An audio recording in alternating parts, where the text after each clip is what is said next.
Okay. We're good. Hey, welcome to SEVillage first day panel. So if you haven't, how many people have been to one of these before? Oh, that's awesome. Okay, for those of you who have not, here's the standard process. This is not about the five of us up here talking. We want to do like a whole room thing. So this, the theme for tonight is security awareness, what works, what doesn't. So we'd like to, have a whole room discussion. And the reason that we invited these people up here are because they have something to do with security awareness in their organizations or their work that they do. So we'd like to, have some people who have to deal with it each and every day, and also have the audience that can come and just talk about whatever topic floats your boat. Maybe we could start off with intros. My knife is it's my safety blanket. Nice. I'm not pointing it. It's so far away from you. I can't even cut you with it if I tried. Okay. You want to introduce yourself? Give us the knife, Chris. Erich, you want to give a little bio about who you are? Sure. So my name's Erich Kron. I have no idea why I'm up here with these smart people. I think he screwed up the email, really. I meant to type Erich somebody else, and your name was there. It was I couldn't take it. So yeah, Autocomplete is obviously. No, I do. I work with KnowBe4. We do security awareness training, and so I guess I've learned a thing or two from that. And he also likes pineapple on pizza. Oh, it's the grossest thing ever. It's disgusting. No, it's disgusting. And all of you. I was ready for you. No. It's disgusting. Chris is wrong. No, listen. Pizza. My ancestors come from Italy. You don't go to Italy, you ask for pineapple on pizza, they'll smack you. They smack you. Now you know why I'm sitting on the other side from you. Italy did not invent You know pizza. why I held this seat now. Different cultures do different things. No, it's not a cultural thing, it's an insult. We're already on a tangent. It's an insult, it's not cultural. Introduction. He hasn't gotten introduced. I think Chris needs to be more inclusive. Okay, Grifter. Hi, I'm Grifter. So yeah, I guess a quick introduction. By day, I do threat hunting and incident response for RSA. By night, I run all the technical operations for the Black Hat security briefings. I run the contests and events at DerbyCon. I've been doing that forever. I've been part of the community since I was a wee lad. Jay, can we shut that door? It's loud out there. Thank you. April? I'm April Wright. By day, I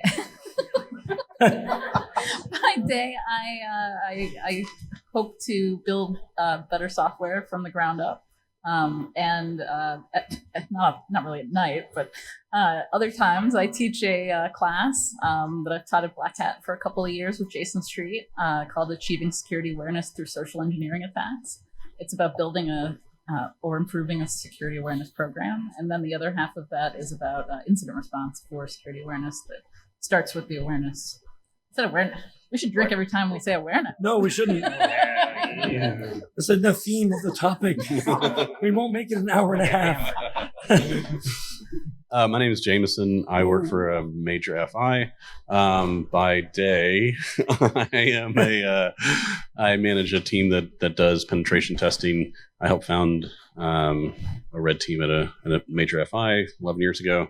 I helped start their information security awareness campaign, enterprise campaign. What was that, 2010? Somewhere in there. I think it was longer. Further back. By night, I recently started a PhD program. Because he has so much extra time. Right. I'm Chris Hadnagy, run Social Engineer LLC by day, and by night, I'm Batman. I knew it. I knew it.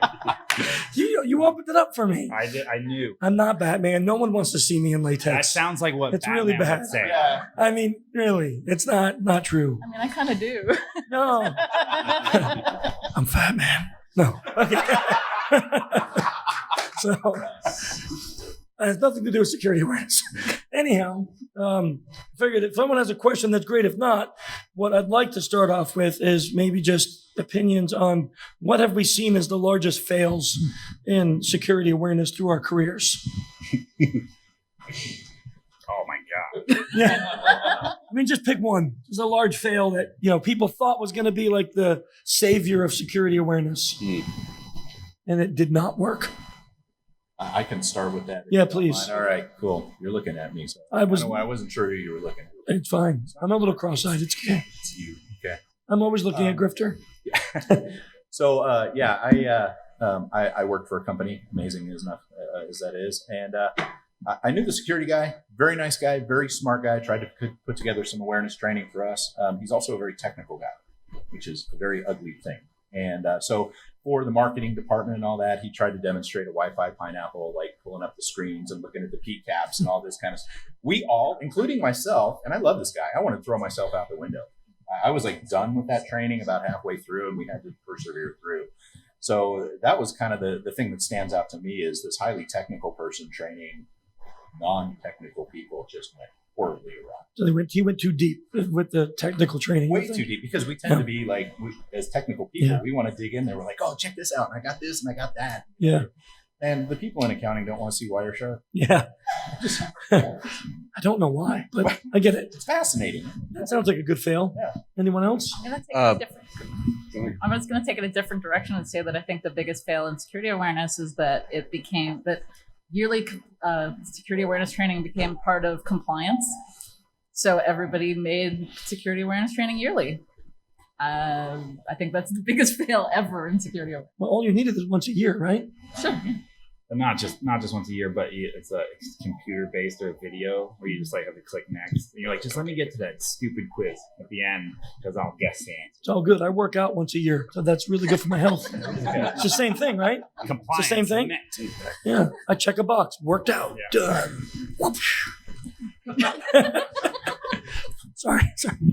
Go ahead. Yeah. Stitch pop. So I think a little different, but I think phishing for assessment is actually less effective. Like, you have to know why you're phishing your users. So if you make that choice and you're saying you want to understand how susceptible your users are to phishing, that's a very different question than training them to be more resistant to phishing emails. And the two approaches are very, very different and need to be approached as such. I would agree. So what would be the fail in that? You think too many companies? Well, I think too many companies are like, well, I just want to understand what my risk is, right? And they don't want to implement it as a education program, right? I think the largest fail I've seen in the last decade of running my company in this was a company that wanted to do assessment, but the results, and they made it public, of anyone who failed was getting fired. And I was like, so how do you people, I said to them before, we didn't. What do you mean, you people? The people that were making that rule. Okay, thank you. No problem. You invited me. Let's put that out there right now. You keep asking me to come. I don't know why. I don't know why. I don't know why. Especially when you tweeted that picture. There was a picture of like the first time he was ever in a panel begging him to not use foul language. He said something that didn't involve foul language but was horrific. And the picture is just of me doing this. Somehow someone snapped it, and he's been tweeting it all week. It happens. That's what happens. Anyhow, I said to them, you people. Yes. I said, how do you think your people feel when their assessment is gonna result in them getting fired? And they said, well, we hope it makes them afraid to fail. And I'm like, oh, it certainly will make them afraid to fail, because their jobs are on the line. But do you think that they're going to care about your results, your company? They didn't want to hear it. We ended up not taking the job because it was something I couldn't bite off on. But they were 100% bought in from management, top level down. People who fail should be fired. I said to them, my last thing before, when I tried to talk them into changing their thing, as I showed them the results of a similar test we did for another company where our success ratio was 68%. And I said, so are you ready to fire 68% of your workforce? And they went, we won't be that bad. And I'm like, That's some famous last words. yeah, I wanted to do it so bad just to prove them wrong, but I didn't want to be responsible for 68% of like 5,000 people getting canned. You know what I mean? I was like, I can't sleep at night. Hey, honey, see all those people living in boxes? I did that. You know, I don't want to be like, I couldn't say that to my daughter. So I'm like, no, that's not going to happen. How about you think you're gonna be one of those people too? Like you're like, wait, they're gonna fire us? Like I would go out and You wouldn't click an email for the next year. I would be like, I'm gonna fail so hard. I will be remembered as a legend in this company. yeah, but most people aren't you. Like Grifter would go and buy like a pawn plug and plug himself in his own computer. I know. They were like, what are you doing? I'm like, I'm torrenting up all the R&D stuff. Okay, what about you folks? Anyone out there have a horror story?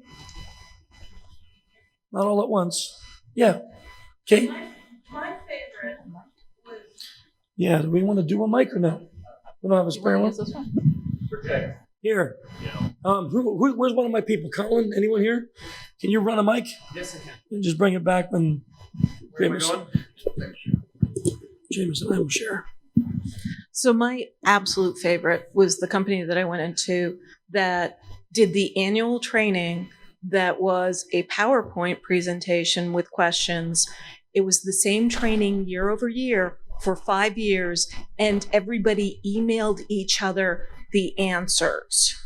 So you didn't even have to do the click through. You just went to the end. Wow.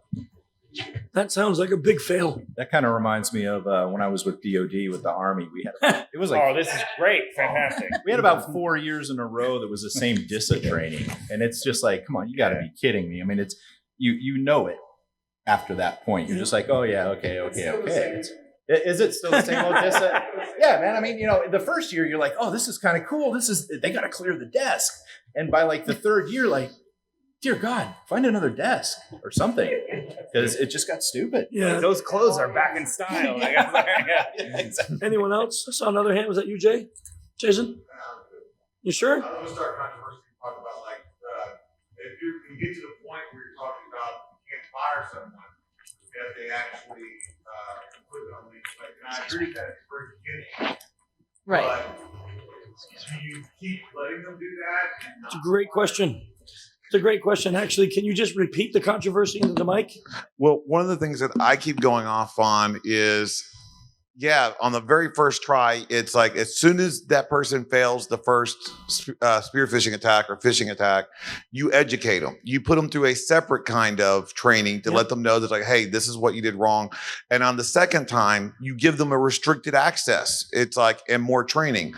But I am totally in the camp that on the third time they click a phishing link that you're aware of, that you know of, fire them. It's like you're not allowed to surf porn at work. You're not allowed to be a delivery driver and wreck your delivery van more than 3 times without repercussions. It's like if users don't think there's repercussions for their actions, they will not care.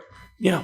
So I don't think that's controversial. I mean, for me, we may be a little bit different in the time factor, but for me, it's after you've educated, if the employee proves to be a threat to your organization, they need to go. But now, what define the threat? So that's what I mean. And every organization is different. We did a test where we found a guy downloading gigs of porn every night. He was bringing a hard drive in, and he was downloading gigs of porn because they had a big What fat kind? pipe. I'm not. What? I'm just like, he's a collector. He was. His internet connection to home was bad. He wanted it for home, so he came in, sat in the security desk, downloaded porn, brought it home. I don't know why anyone needed 64 gigs of porn. Anyhow, don't. Don't. Variety. Anyhow, when we found that guy, we definitely recommended getting rid of him because he was putting the whole network at danger. Right. So that's not an education. That's how you knew the policy. You were putting the whole company at threat by doing something that was inappropriate at work. So I'm not anti-firing. I'm anti-firing without education. But that means that you have to have a policy that says that you're going to fire them. Correct. You have to sign off on that, and maybe even yearly, and run Agreed. that through legal and other things. And I have to disagree with you, Chris. Every time Jason says that, Twitter explodes. So it is definitely controversial. It definitely stirs some stuff up. But I agree. to the point that, the first time you try to educate them. And I'll take it even a step further and say, if the person is actually trying to learn, if they're trying to figure it out and they're failing, you need to treat them differently than those people that are like, screw it, I'm a partner in this law firm and I don't care. Or the people that are like, it doesn't matter to me. The mentality, I think, has a lot more to do with whether or not you're going to keep them on as an employee and continue to do that, or whether you're just going to go, you know what, you're too much of a threat. You're out. I agree. That's why you have it in the policy that it's up to management discretion, Right. rather than say after the third time. Right. And you bring in HR, you bring in those groups like that to involve them as well. Counseling. We got a guy there too that's been has hands up. Yeah, just one comment on the topic. I mean, to set a policy company-wide or whatever, that policy then applies to everybody. So it applies to the leadership as well, who are generally targeted more for phishing and social engineering anyway. And that puts them at an even bigger risk of getting fired. So probably a big reason why it doesn't go in anywhere At that I'm aware management's of. discretion.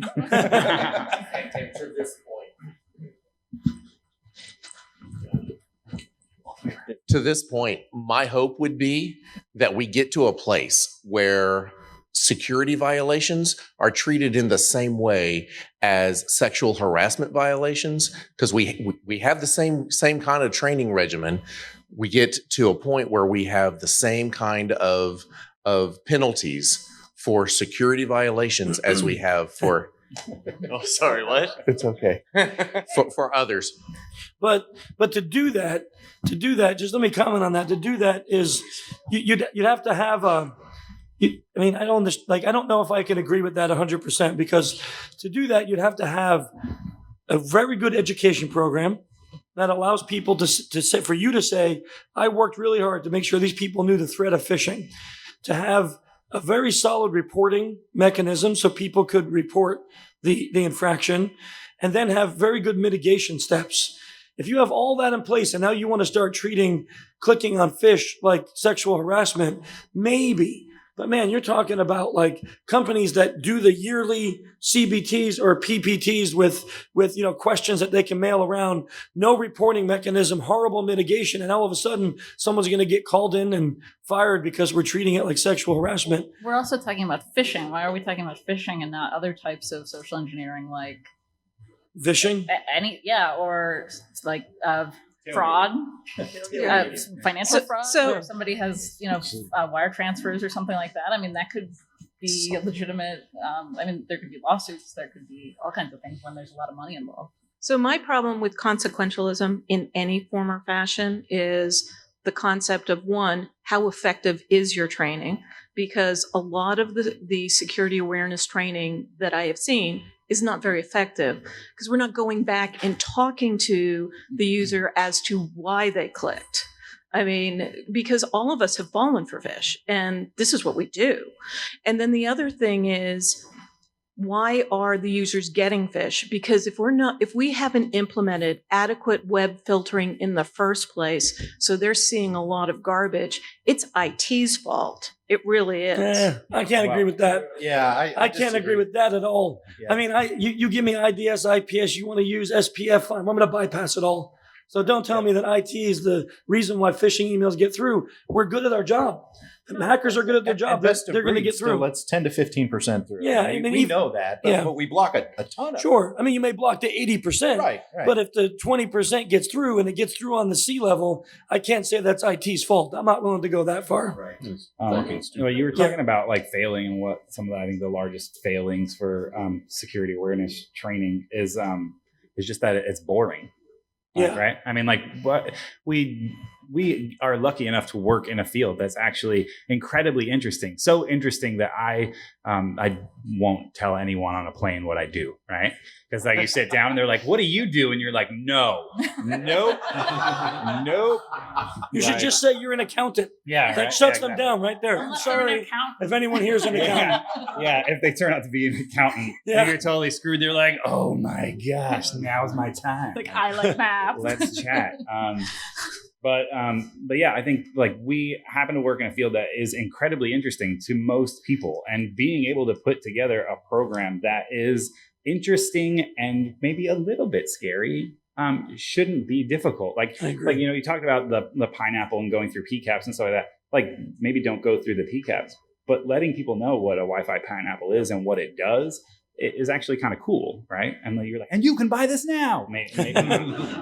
But like showing them the tools and being able to say like, hey, look, like this is what attackers are going to use against us, and make it relevant, like directly relevant to whatever field they're in or their portion of the company, just the industry, right? I mean, take something like MITRE ATT&CK and say like, look, we're an oil and gas company.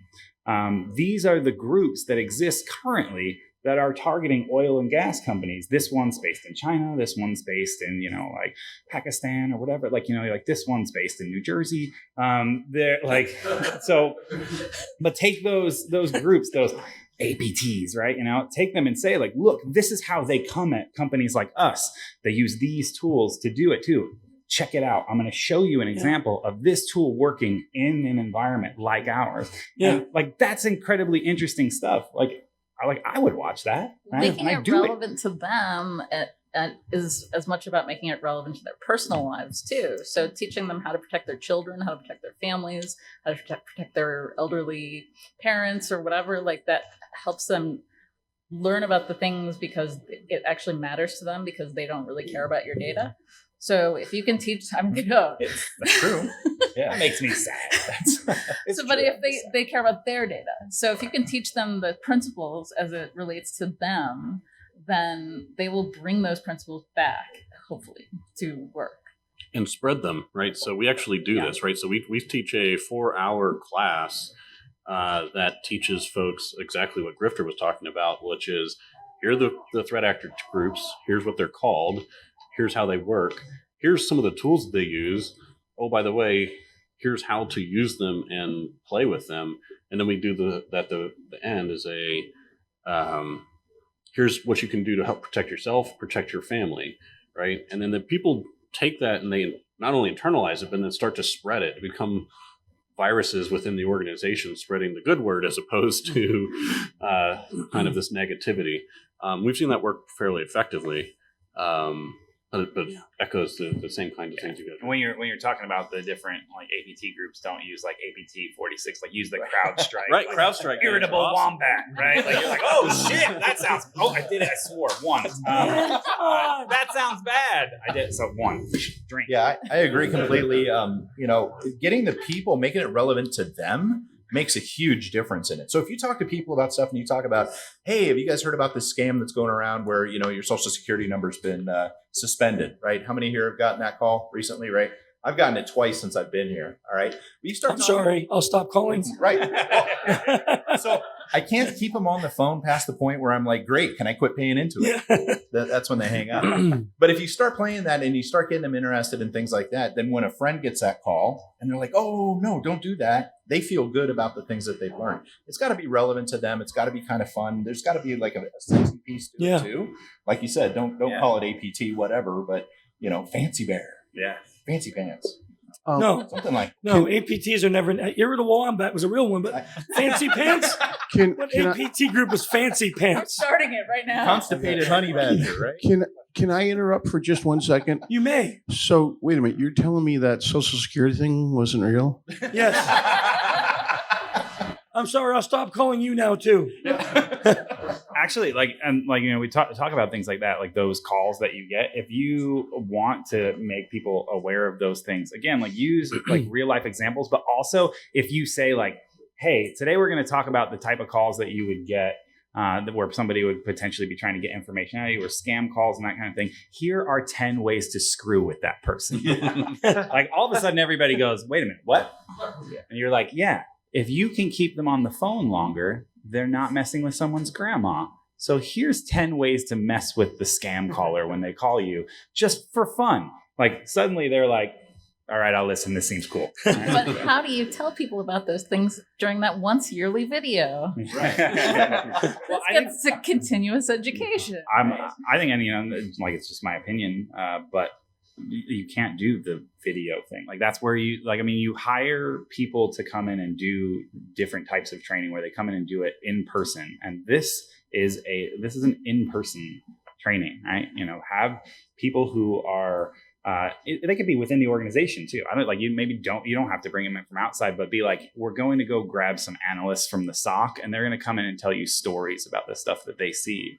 And then they're like, a lot of the organization has no idea that that's even going on, right? And so you're like story time with the SOC, and you do it at like 4 p.m. and you bring drinks and cheese, or you do it at lunch and you buy pizza for everybody. Drinks and people cheese. are fancy. So What a fancy bear. He's part of Fancy Pants APT.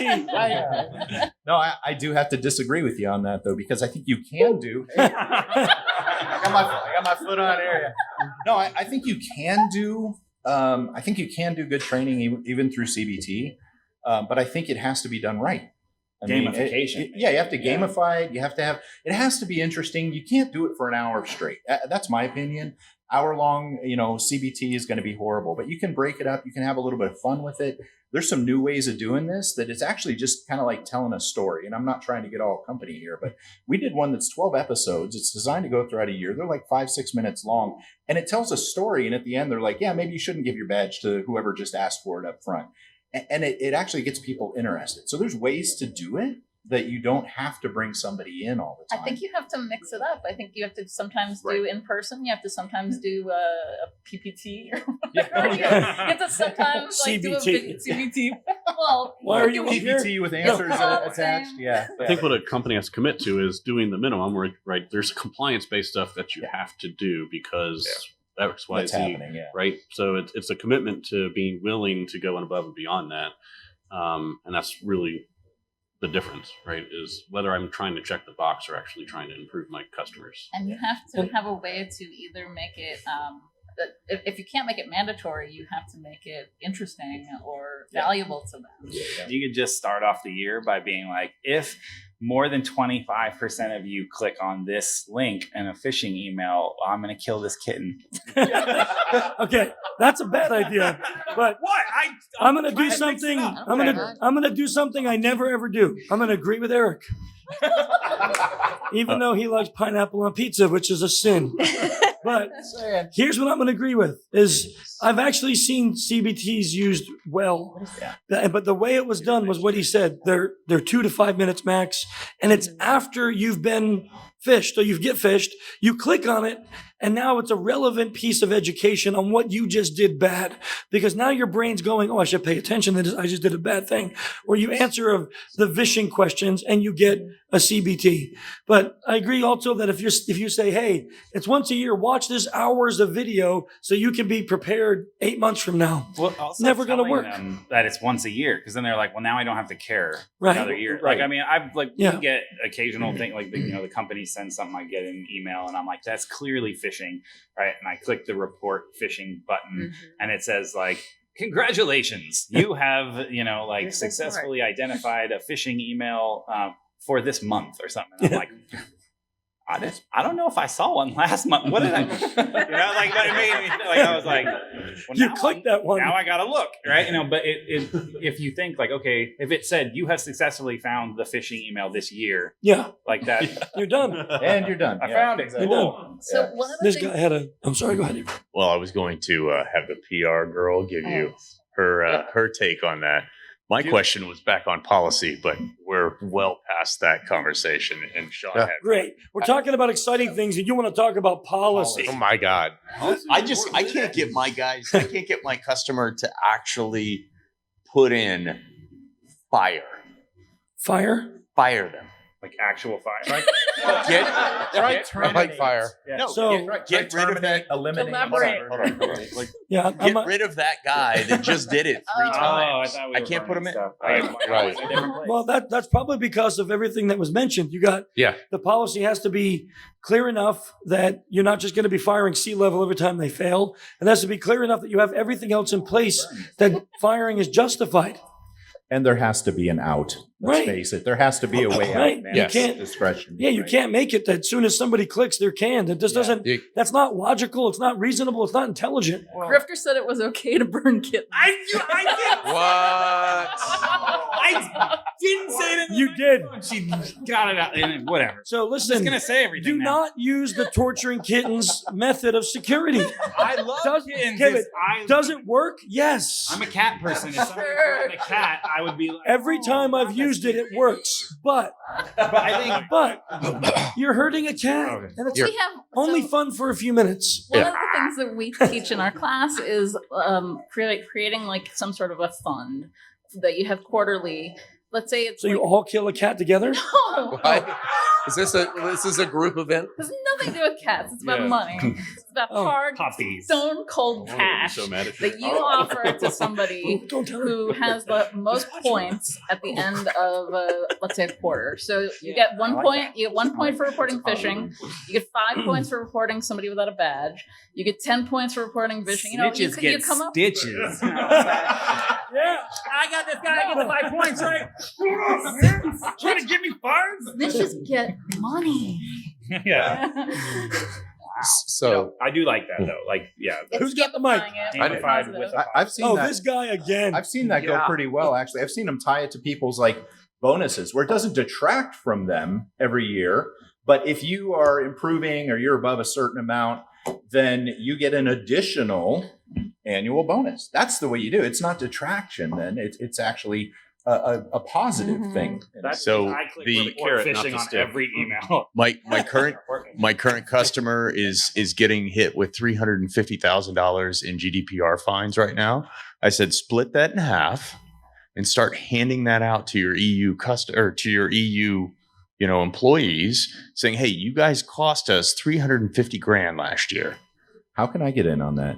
Right. Just a little piece for us. Hey, I said take 100 of it, split it across those folks because they're actually mailing out physical letters and they're sending it to the wrong people. Oh. So the thing that I wanted to bring up is that one thing that I've seen in many organizations, and I believe that it is an absolute fail, many early in career security professionals and the CISOs from the technical tribe determine that they can protect the users. They don't have to worry about it. You can do like yearly just to be in compliance. We're going to protect them. They're not going to if they click it, it's actually not going to go through, to your point earlier. We're going to protect them. And it gets to the philosophical role of security professionals. Are we there to absolutely prevent our users from being stupid, or are we there to protect them by teaching them how to do things in a much better way? I wanted to I thought you were saying. to do a quick callback to something that Jason said about, like 3 strikes you're out essentially. But the first one doesn't count as a strike in that scenario, right? I mean, like, because shouldn't we baseline like when you say like we're 68% successful in time, I'm assuming they have not received any security awareness training at that point. Like, so if you go in and do the assessment and then you're like, yeah, that was really, really bad, and then write down all the numbers and then go, all right, So next month we do it again. And I think companies like, I actually disagree with that concept because that's Which phishing one? for assessment, right? So phishing for assessment as opposed to phishing for education, again, are two completely different things. Phishing for assessment is understanding which of your users are going to click on whatever sophisticated email that you send, right? Phishing for education is actually sending them the stupid, easy one first, right? And helping them to understand what this looks like and what to do with a suspicious email, right? And then kind of cranking the dial on them from a difficulty perspective to help them learn how to spot more and more sophisticated emails. If you do that, you have turned your users into sensors, right? Because if you taught them to actually report something first, and then teach them how to recognize, you will actually have your click rates go up because you're sending them more difficult phishing emails over time. Mm-hmm. But as they click, they'll start to realize and recognize that what elements in that phishing email are their weak points, if you will. Mm-hmm. So I actually disagree with that concept completely because you're going to expect higher, right? You want to ratchet up. Yeah, because you're going to expect more clicks over time, not less. Well, I disagree with your disagreeing. So, I disagree with your disagreeing of his disagreeing. All right. Well, one of the things I wanted to bring up and as a counterpoint to that is I agree a little bit with what Grifter said, which is I know it's hard to believe. It's like I'm just except for not killing kittens or burning kittens, because that's a horrible thing. You wretched human. But it reminded me of an issue. It's like, and it's one of the things that April says, and I've heard her say it. It's like you have to have you can't do a social engineering engagement. You shouldn't do a red team. You shouldn't do any kind of thing until the policies are in place, until they're aware and they've signed off on the policy procedure first. Then yes, you do have to baseline it. It's like, I was involved with an incident once where the CEO was telling me, it's like they put in the policy, but they want to go straight to an assessment. And he said he wanted me to record the names of the people that had clicked on it. And I had to tell him, so I don't do that. And he's like, I don't care if you have to be successful, but I don't care if it's 1 for 100. You gotta attack people in this company. And it's like, and I need the names of it. So I only chose one person and I attacked them and I was successful. And it was the CEO of the company. And it's like, and I showed him, it's like, okay, here's your baseline. You screwed up. And it's like, you clicked on the link. And so you have to make sure that you set up the thing where it's like, there has to be, but they have to be aware of the policy. They have to be, you can't go and say, oh, by the way, we did this test. You failed horribly. Here's the procedures and policies that we need to put in place now. It needs to be, here's the policy and procedures. And then we were going to be testing you throughout the year randomly to see if you click it. So that way they're paranoid and they'll not click on the suspicious link. They'll actually report it even when it's an outside attack, not the actual test, because they're still thinking in the mindset that this is another random test. So it's like, make sure that you're telling them you're going to be testing them. Make sure that you communicate with them that it's a tested thing. But I am telling you, it's like, you do not let a delivery driver wreck the van 3 times. It's like, you don't let an employee, click on, just keep clicking on links willy-nilly, as long as they're employed. So let me clarify, because I actually don't think we're saying different things. Folks who are a demonstrated risk to the organization should not be in the organization, right? Like that's clear. And the way that we've approached that is real phishing emails, right? So, and if you demonstrate that you are a consistent risk to the organization, you're going to lose access and potentially your job, right? So that's sure.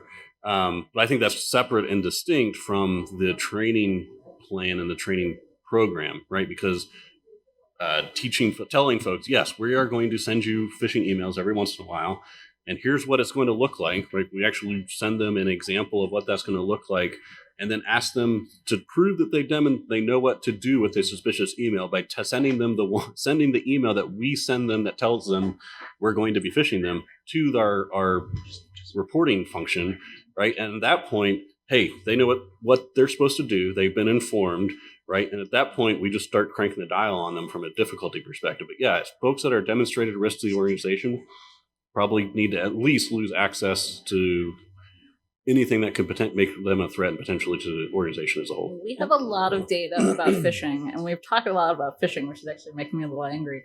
But just an example, settle down. But we don't have a lot of data about other types of social engineering that happens. We don't have a lot of data about phone calls that are coming in. We don't have a lot of data about tailgating. How are we going to show improvements over time when we get that new man trap for the front door in terms of trap, please?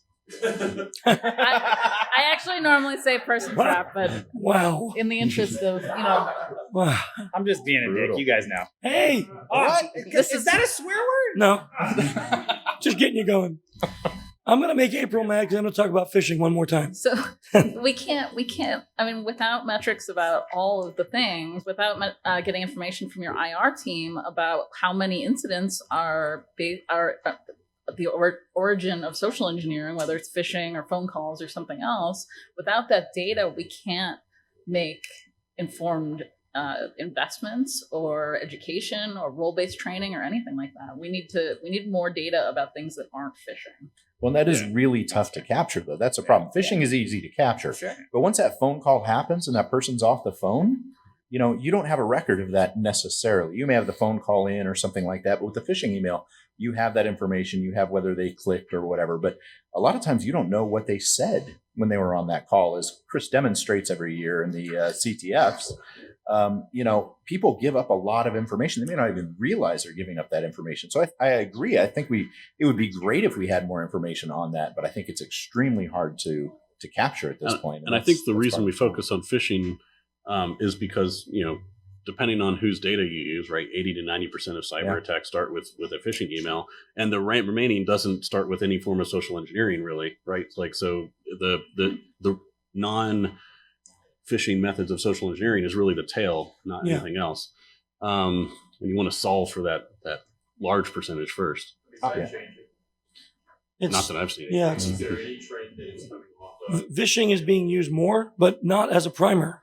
So the primer is phishing. Yeah. Still, they're using phishing BEC scams. You're seeing a very large increase in phishing, but it starts with a phishing email. But look at the Twitter thing. I mean, that was SMS. Yeah.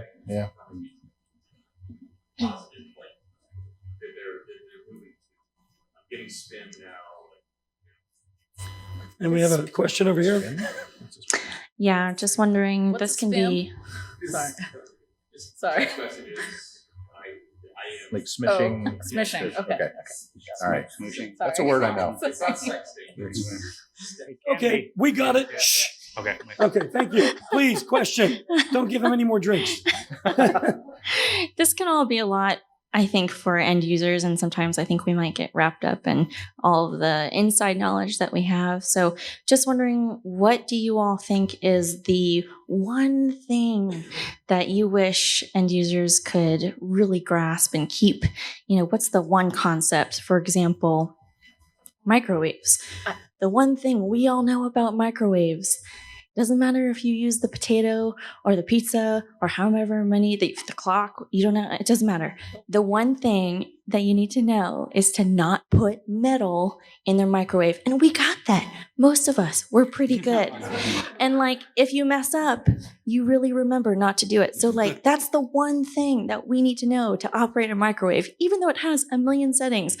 What's the one thing you wish end users could get and keep? Kittens will die if you fail. Oh, no. Kittens will die by my hands. So I have one. I'm passionate about this, and I have given all kinds of different talks about it, and I try to educate everybody. I talk to Uber drivers, whatever. Do not overshare on social media. Lock down your settings. So the you were talking about that as the new era. I mean, you got natural language processing. You got social network analysis. That automated stuff. AI already talking to people. And it's not a human. It's an AI.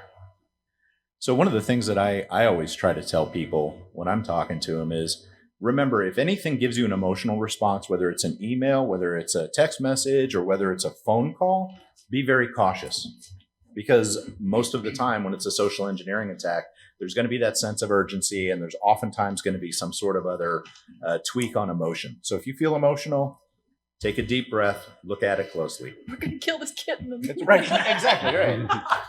I think the one thing I would tell folks is everyone is a target. Not every threat actor targets every person, but every person is probably getting targeted at some point, right? So whether you think you are targeted or not, right? And that you are actually potentially vulnerable, right? And keep that in mind, and potentially any interaction that you have, you're not paranoid if they're actually out to get you, right? Truth. Thanks. This is helping my anxiety a lot. I think, for me, it's just the amount of trust we put in developers. I think that users, especially in mobile applications and things they're just oh, well, I got it from the Play Store, I got it from the App Store. It's fine, right? Somebody vetted that. No, they did not. Right? So people believe that that someone behind the curtain is taking care of security for them, that it's not actually part of their responsibility. And so I think it's believing that security isn't something that everybody has to care about. It's just oh, well, I'm sure that this was taken care of because Apple told me so. And That's why stocks go up after a breach because they think that they're more secure after a breach. mine is along the line of grifters. It's just critical thinking is necessary, not just by IT, not just by security, not just by C-level, but anybody who touches a device that touches the internet. They have to be, yeah, you all said it, but I like Grifter's way of saying it more. Thank you. Okay? I do too. Okay. Well, this makes me think a little bit, Chris, of, we have misconceptions a lot of times that the younger generation, because they grew up around technology and they're so comfortable with technology, actually are more secure with it. But I think it's exactly the opposite, right? A lot of people think that, oh, these kids are surrounded by this, so they know what's going on. Oh, hell no, they don't know what's going on. They're comfortable with it, which is actually, in my opinion, a more dangerous thing. I see a lot of IT people fall for phishing. Sorry to bring it up again, but because we're so comfortable with it and we think that we're not attacking, but we think we're immune to it. We think we know these things and we're comfortable and don't watch it. But there is a statistic that said that the highest, the age group that is most vulnerable to SE attacks is my age group, the 35 to 46. Because and they specifically focused on phone-based attacks. Yeah. Because we're so used to being on the phone that the biggest problem with the younger generation is what April said, just the regurgitation of their life on social media. So what's really funny is that young people are really good about they don't understand privacy. They've never had privacy, but they're really good at hiding stuff from their parents. So Yes. so they have like these apps. I have a where 15-year-old. I know that. They have like their personal Instagram Sorry, and honey. then they're like family, like public Instagram, and they have, and it's very dangerous. You know what? They even have a name for it. They have a name for it. They call it a Finsta. Yes. A fake Instagram. I learned this from my 15-year-old daughter because she had one. Oh, yeah. It's tough with the kids.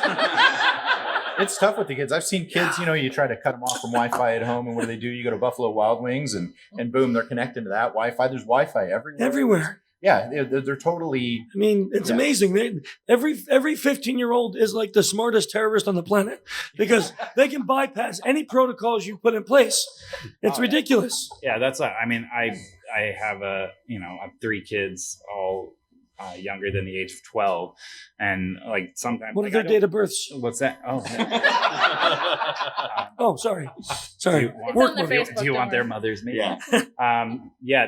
But when I put controls in place and they bypass them, I'm so proud. Yeah. I know there is a pride moment, but there's also that fear. But I had my 5-year-old. I was like, he's watching too many YouTube videos of people playing Minecraft or whatever, So I was just like, we're done. I'm removing all these things from whatever. He went through essentially 5 steps until he got back to YouTube, and I was like, what this good sweet hell? That was very. Thank you. And then he was all, this is how I did it. Ratted himself out, which is awesome. It's 5, right? But but if you put controls into place, regardless of age or whatever, and people will do what they want to do. Ronnie has the mic. Yeah, Ronnie. At this point, I have 2 things. So, April's point about we don't have information about the other vectors is true, but we have a lot of information about phishing, and if we can figure out how to solve that one, we might be able to extrapolate back to the other forms, the other vectors, right? Yeah, leverage what we already know. But phishing doesn't help if I tailgate in with a console cable, show up in your knock, and I'm like, all your security and your patching, whatever, it's for nothing. Right? Yeah, but if you can get them to be aware in one vector, maybe you can leverage that into the other vectors. The issue, that's like saying we can solve. If we can cure the cold, we can solve death. It's too big of an issue because you're saying that humans, you see, it's not dumb humans. Humans are vulnerable to phishing. So to fix the phishing problem, get rid of email and there'll be no more phishing. Ooh, I like that one. It's not a real answer. I've heard people talk about it, but it's not a real answer. Slack for everyone. It's not a real answer because we're not going to ever do it because we rely on email for way too much. So saying it, that's like saying if we got rid of all crime, then we wouldn't need law enforcement. Sure, that's true, but is it realistic? No. I'm just saying if we figure out something that works in one method, we can't. We can't. And just like my original thing that I wanted to say was the idea of consequences of being able to fire people. That's not even applicable in all industries, because in my industry, there's a whole huge set of people that are not fireable because they have tenure. Really? Yes. No matter what they do? That's right. No matter what? They can sexually harass you. How many cats do they have? Man, are you kidding? I kid you not. Basically, they get busted sexually harassing you. Can you say what industry you're in? Higher ed. And you're saying that someone that has tenure can do whatever they want? Pretty much. That's what tenure is. That doesn't make sense to me. It's like high-level government people. He's like, I'm almost there, baby. It's like the high-level government people, Chris. It's very hard to do anything with the high or GS-15s and stuff like that. They could burn the building down once a week and they probably wouldn't be thrown out. It's crazy. I mean, that's disturbing. That's disturbing that there's that existing, and I don't know if it's the world or if it's just this country. That's disturbing. But since it's a small group, I mean, I still think, having Jamison and I very much agree on that philosophy of education and retesting. We've seen it work. I think one of the reasons that we have, we feel like we can beat phishing is that we test it so much, and we have that data, and we have. We're not doing constant phishing against our company. It's like I mean, if you're lucky, we've done 25,000 phishing calls in the last 3 years. But if you don't do that, you don't get the data. If you don't have the security guards watching people holding doors and a little clicker, somebody or stopping somebody who tailgated or something, then we're not. Exactly. Just an analyst standing in the person trap. It'd be a repetitive injury. They'd be hitting that thing so fast. We have a question. So my question is more of a comment, and it kind of goes back in the conversation because it's aged a little since. But the kid thing, I was so proud of my 5-year-old when he cracked the password on his YouTube Kids app. I could have cried. But at the same time, I was like, I'm doing him a disservice by limiting him. What I should be doing is educating him on what the right ways to use this app are. And even though I do limit his time, he needs to be aware of what dangers are out there. And there's apps that he uses that have chat ability. So I'm already talking to my 6 and 7-year-old about catfish and not talking to people or trusting people that are who they say they are. And I think it all goes under this giant umbrella of awareness and the fact that just having these conversations is the first step. And we've already seen that it is helping just based on the SECTF alone and how many companies were so much more aware this year than in years past and shut down contestants almost immediately. So broadly, I think it is working, but I think it starts really with talking to our kids when they're tiny and not waiting until people are, C-level employees at giant companies to start having these discussions. So it's a matter of culture. We shouldn't have been giving away like ASL back in AOL chat rooms. You know what? I never got in trouble for oversharing on social media, but this will age the heck out of me. I got in deep trouble for oversharing on MIRC. Yeah. Hell yeah. I think you could also take, but like with your 5-year-old getting past that password, that's a good teaching opportunity for the use of passphrases instead. Teaching moment. Sorry, mommy messed up. All you do is put in random numbers until it lets you in. It doesn't even have the. Wow. Oh, that's beautiful. Well done. Well coded. We're protected by technology, Chris. We are. Yeah. Jay? Again, trust the developers. They've got us. So my question, I guess comment, I have friends who are trained at work, or rather they're prevented from getting in trouble at work because there's all these things put in place. However, every now and then I get an email, I just got hacked at home, or my email, this happened, or, my credit card has been stolen again.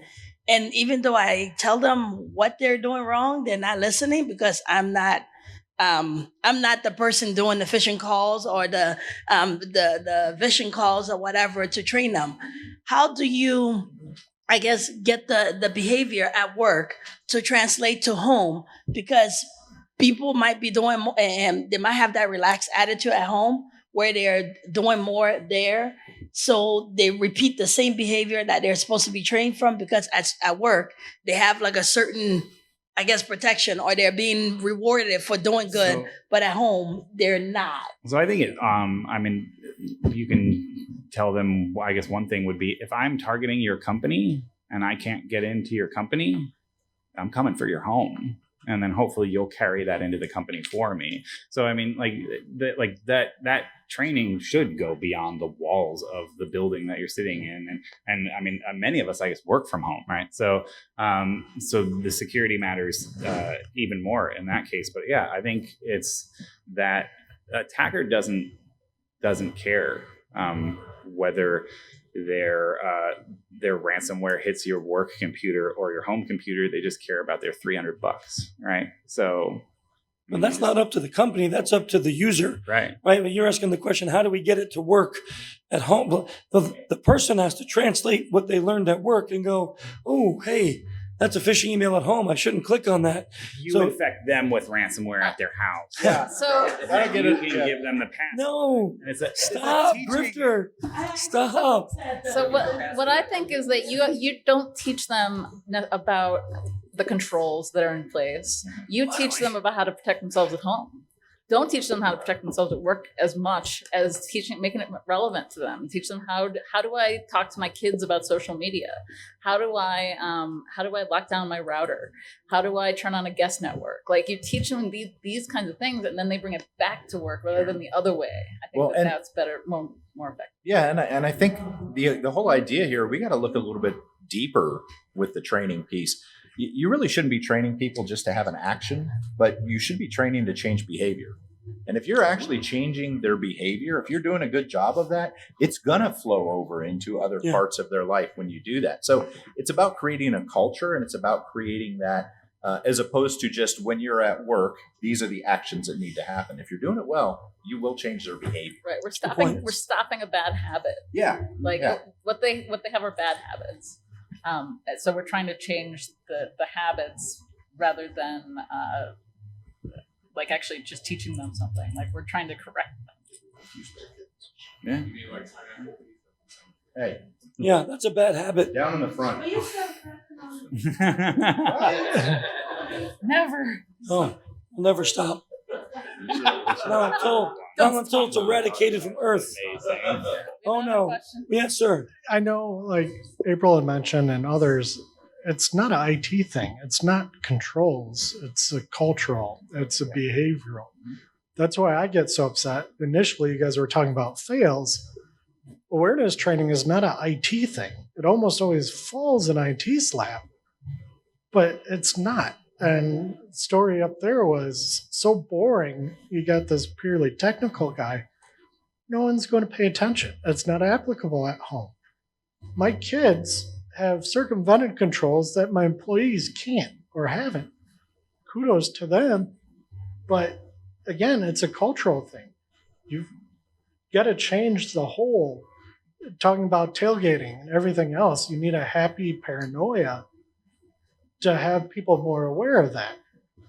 Phishing, it's easy to identify, but if you're used to, oh, I got my hands full, I'll open the door for you. You gotta change people's culture and behavioral patterns. How much does it take to do that? I mean, because obviously we exist in a culture like that. That won't happen to me. It starts at the in top. regard to everything. You have to start at the top. It's not going to happen. Every time something terrible happens somewhere, they said, we never thought that would happen in our beautiful town, right? Like, whatever. And you're like, what do you just think that other people's beautiful towns are the ones that that happens to? So that exists beyond just security, right? It's an incredibly ingrained human thing. It's not going to happen to me. You have to make it personal. Nope. Right? That's actually where phishing testing for... You said phishing again. Yeah, I know. But testing actually helps dispel, we call that in social psychology, right? The illusion of invulnerability, which actually creates a teaching moment to I think his point or your point earlier, right? Dispelling that illusion of vulnerability is actually a pretty key step in making sure that someone is open to the training or to whatever it is message that you're trying to convey. And that's why phishing training and other types of training that actually test folks or test behaviors can be very, very effective. Well, yeah, that point of failure training that Chris was talking about, whether it's teaching them about the specific thing or whether it's rickrolling them, quite honestly, depending on the organizational culture and things like that, that can have a profound impact other than just, oh, look, they got me, right?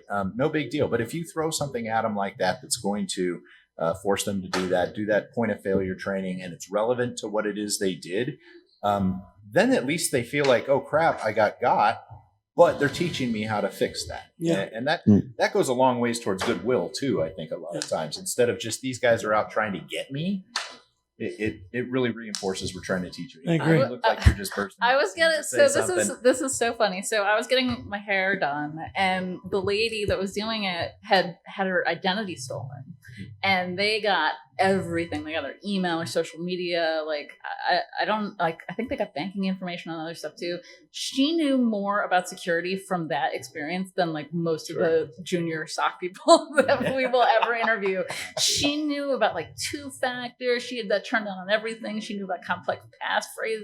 It was insane. I mean, we talked for like 2 hours or something about all of the stuff that she had learned from that experience.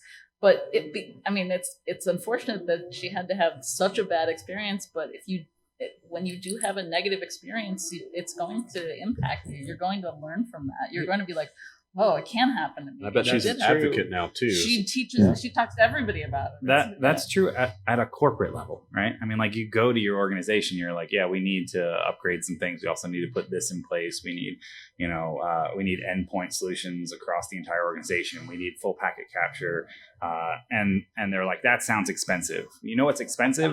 A breach, right? But what happens after a breach to every single one of these organizations? It is security Christmas, right? They write a blank check and they're like, what do we need to never end up on the news again, right? And then they say, the hackers cost us $250 million. And it's like, well, had you spent $100 million 3 years ago, like, well, you can't base like your losses on the fact that you had to buy things you should have bought in the past, but so that's true. I think even at a corporate level, people don't care until the moment it happens. So, it's why we hire hacker groups to hack every one of our potential clients. Right. Jason, irritable wombat. Well, I want to go back a little bit back to the kid thing again. It's like, because y'all keep mentioning kids. It's like, and I'm so proud of them that they did something. But it's like, what were the repercussions? It's like, so I had one thing that happened to me. There you go. One of the things that happened in my household is that my daughter, when she was around, I think 5 or something, and my son was around 10, she shoulder surfed him as he was using his iPad, and she noticed that 2 of the digits. It's like, and she saw what 2 of the digits were, and she knew what our address was. So she correlated that my son was using our first part of our address as his PIN code and was able to get into it. And when we found out about that, my son complained. And so I did the only thing I could do is I took the iPad from him for a week and gave it to her, and she got cookies. It's like, so he would see the repercussions. Right. It's like, and if they break into, that's how it's supposed to be done. It's like, and then it's like, and if there's got to be repercussions to something. And if I do something bad, it's like where I didn't redact because my daughter does not want me to tweet and stuff, her face. So it's like her face has got to be obscured if she's in one of my pictures. She's very security conscious. She doesn't use her real name when she's on social media. It's like I don't know where she gets the paranoia from. It's like, but when they circumvent my controls, it's like when I try to do something, or it's like I'll get on the Wi-Fi and she found a way to get up. It's like, then I pay the price for it. It's like, I will still then block them. It's like, they don't get what they, so it's not just a congratulations, but do you make sure that there's repercussions with your kids when they circumvent something? It's like you educate them, but then you also say, oh, well, that's repercussions on me. I have to pay the price now because I messed up. And just like if you mess up, you're going to have to pay the price. So I think it's great to show that with your kids, because we overshare. Kids way overshare in on social media, and you have to show them that there's repercussions for those kind of things. I mean, I think that's good, solid parenting, but we share the same cat, so it doesn't. So Colin.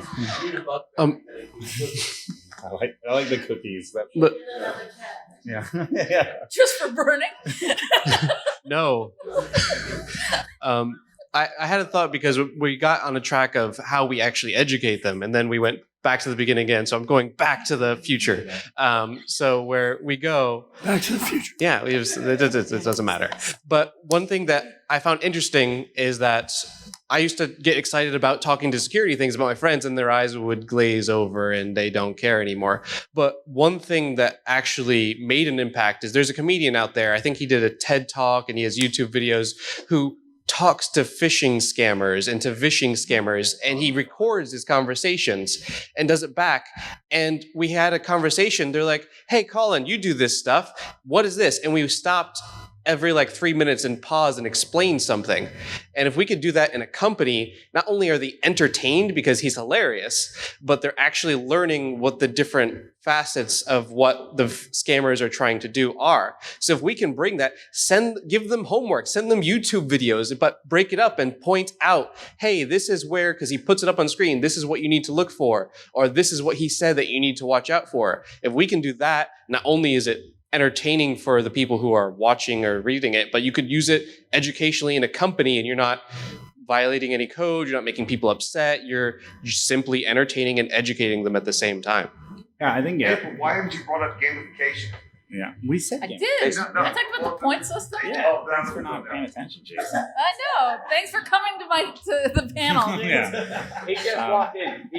I think. I can't pay attention the whole time. It's been an hour. Again, the It's great to have you here. the as entertainment, the entertainment aspect of it, I think actually is important. Having people who are doing the training not just be, I'm a professional trainer, here's some, courseware and we're going to go through this thing, but having individuals who are storytellers, right, who are engaging.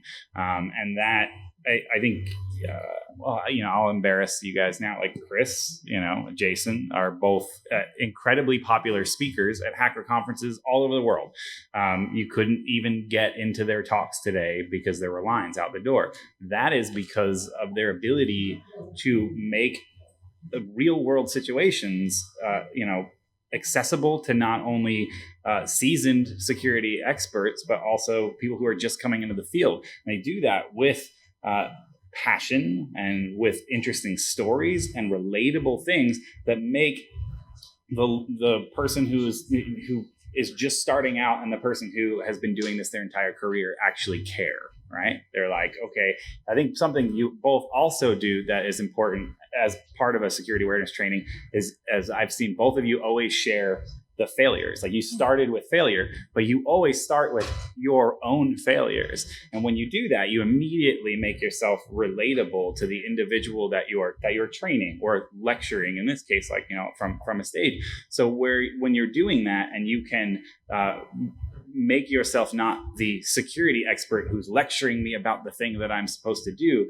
and I'm one of you, here's an example where I messed up. That ability to tell a story and to make yourself relatable is not something that everyone can do. So it's identifying those individuals as well within an organization, or bringing them in from the outside and having them do the training as well. Well, thank you. And if you guys have not seen, there's a guy named James Veitch, who does a whole series of videos on interacting and replying to scammers. He's a comedian first, but it's hilarious, but also educational in how to kind of interact and kind of what the tactics are that these scammers are leveraging to the point of a story, right? Making a story. What's Hi. happening? I feel like we're missing out on something. Should we? You're not. You're not. This is much better than upstairs. Yeah. We're done in 12 minutes. Okay. It's a sound check for tonight. So this is a question similar to what Colin was saying. So based on your experience and what you have seen done, and also anybody in the room, what's the one very effective and interesting strategy or commercial or message you've seen done in your organization or somebody else's organization that you'd be like, okay, I want to do this? And the reason why I'm asking you this is that kind of want to hope to take something back that's practical, and then that I never thought about. So and I will help start with the conversation is, I have access to a 3D printer at my job. So for folks who succeeded, or, they didn't click phishing email, I 3D print their name on a badge or on a coin and give it to them. And it's something that they can remember and put it at their desk, kind of as a reward. So a little bit more customized. And I want to see if you have seen something. I've seen groups do like what they call phishing derbies, where they'll do like a month. Like October's a great one, Security Awareness Month and things like that. And they'll do a whole bunch of very difficult phishing attacks on people as part of a game. It doesn't reflect against them negatively, so nobody's getting fired, Jason. I'm sorry, but this is outside of that realm. It doesn't impact anything like that. But what they do is they compete. It's almost like a CTF, if you will, where they compete for prizes at the end. And they've gotten like one place I've seen does these like cool little sharks. They have these little sharks printed out as awards. So everybody gets those for winning the phishing derby. And, there's lots of ways to gamify it and have some fun like that. But that's a really targeted during the month. Everybody knows it's coming and they get to play the game. So those are both things that I've seen be effective. So token of some kind, gamification. What we've seen be effective for actually preventing initial access, which is really what we're looking for, is what we talked about, which is turning our users into sensors, right? And that's taking that really stupidly easy. It was a 419 scam, basically, kind of level email, and sending users that, and then measuring whether or not they did what we expected them to do with that email, which is forward it to a specific email address, right? And then for those that didn't, we provided them additional education. For those that did, right, we started cranking the dial for them. What we saw doing that was like a 750+% increase in reporting to our phishing abuse inbox, right? Which meant that way more users were turning into sensors out of that, which meant that a much higher percentage of potential phishing emails were being sent to our abuse inbox, which was then analyzing basically everything we got for any level of phishing and catching campaigns like almost instantaneously. I run a red team, right? Part of the red team's job is to break into the organization.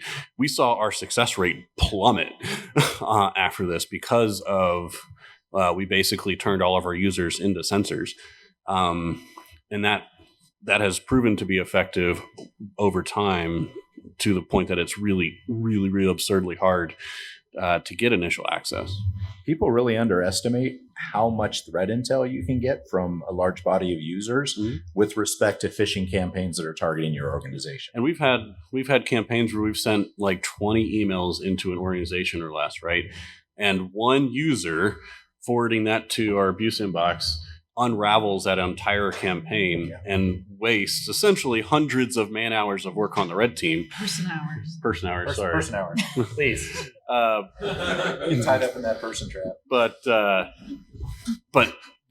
that unravels that whole entire campaign. We do that for threat actors too, right? So we're leveraging the same tactics. Anyway, that has been what we've seen be pretty effective. So I've got a cool one. There is a company that will come to your company and put together an escape room that's based on security. It's a combination of physical bypass, sometimes like opening locks or opening cracking a safe or like cloning a badge or something like that. And then there's like questions in between and there's clues, and it's like a group activity. It's competitive. It's really engaging. and it's something that people remember and talk about. That sounds like my old director level meetings at ISC Squared.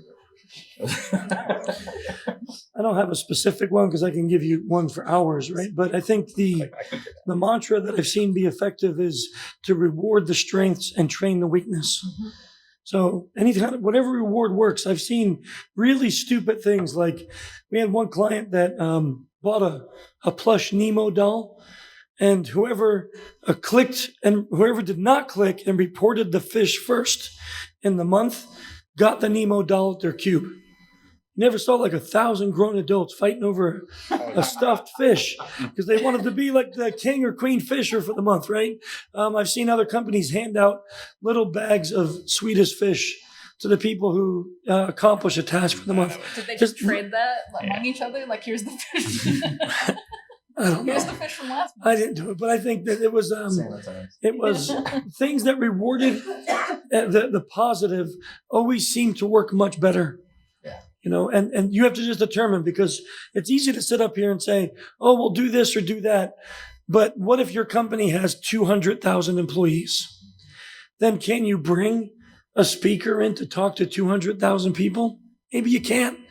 Maybe a speaker can come in, it has to be recorded, and then it can be shown to 200,000 people. So the ideas are easy to spit out. But, you know, in my 10 years of doing this solid for just SE, I've realized we work with companies that had 1,000 people, and we work with companies that have 300,000 people. And the same ideas don't work at those levels. So you have to just keep the mantra, you know, reward the positive and educate the weakness. And if you can keep that, you can come up with a good plan. We were just talking about getting 200,000 cats. Like, it would really help with the adoption situation. I just want to make clear, I love cats. I have 2 cats. They're adorable. I don't want the cat to die. But if you keep messing up, the cat must die. It's not like I don't want it to, but you must be punished. Yeah, but even the offer, it just doesn't work. And you get free allergy pills. Win-win. Bam. We have time for one more serious question or comment, not about murdering cats. Jason put his hand down. We've been talking about it nonstop, Jason. Yeah, Jason. Let's all talk about Jason. Back there. That was pretty good. I like that. Can we screen the people that come in there? Yeah. So just trying to think of how I'd summarize this up. And to me, it just seems like what we're really facing is a human problem, basically. And as we continue, if we continue to try to treat it as a tool problem or a technical problem, we'll keep failing. So we have to treat it as a human problem and think of it in that direction. Whether if we're in the IT team and we need to pull out marketing, whatever, to get people to listen or pay attention, we have to appeal to them at an emotional level for them to make a change.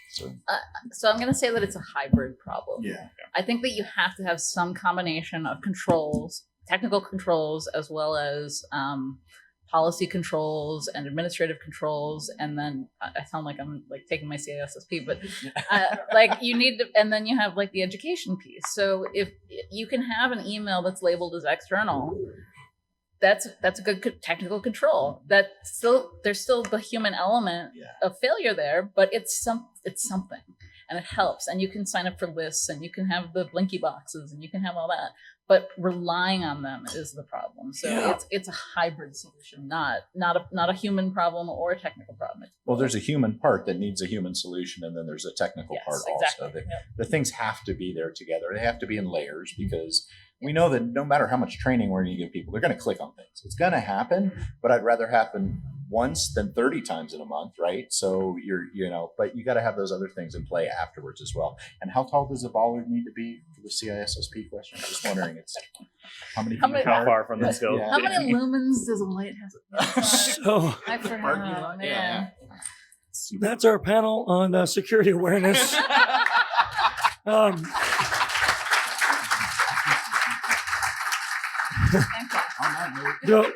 Go out tonight. Don't party too hard. Don't eat any pineapple pizza. Don't kill any cats. Come back tomorrow, because we have our OSINT CTF, which is up here tomorrow morning. We have MSI tomorrow afternoon, and then another panel which will be discussing phishing, which is a real world versus competition phishing, and what we can learn from both. Since we've been doing the SECTF for a decade now, I felt it's probably a good topic. So hopefully my voice will come back somewhat. Chris. No problems. I'll see you all in the morning. Don't eat pineapple pizza. You make me very, very mad. Every time you eat pineapple pizza, a cat dies. You don't want to make me mad. Whenever you put pineapple on a pizza, a kitten dies. Or one time. I want to point that out. Do not put pineapple on pizza. Feel free to adopt a cat tonight.